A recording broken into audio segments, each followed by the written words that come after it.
మహబూబాబాద్ జిల్లా కేసముద్రం వ్యవసాయ మార్కెట్ దగ్గర రైతులు ఆందోళనకు దిగారు. మార్కెట్ కు 2 రోజుల క్రితం తీసుకొచ్చిన ధాన్యాన్ని కొనుగోలు చేయకుండా అధికారులు ఆలస్యం చేస్తున్నారని రైతులు మండిపడ్డారు. అధికారుల తీరుపై ఆగ్రహం వ్యక్తం చేశారు. వరి పంటకు గిట్టుబాటు ధర ఎందుకు తగ్గించారని అడగడంతో అధికారులు రైతుల మధ్య వాగ్వాదం చోటు చేసుకుంది. అధికారులపై వెంటనే చర్యలు తీసుకోవాలని, ధాన్యాన్ని కొనుగోలు చేయాలని డిమాండ్ చేశారు.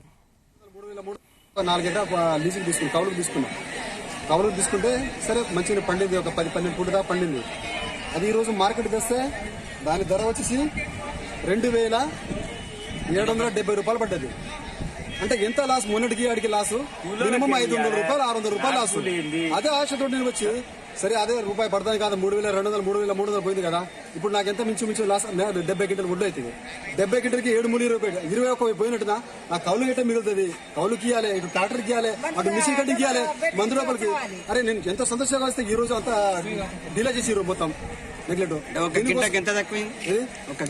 ఒక కింటకు నాకు 500 రూపాయలు, సుమారు ఒక కింటకు 500 రూపాయలు. అంటే 70 గింటలు అయితే 7 5 35,000 రూపాయలు లాసు.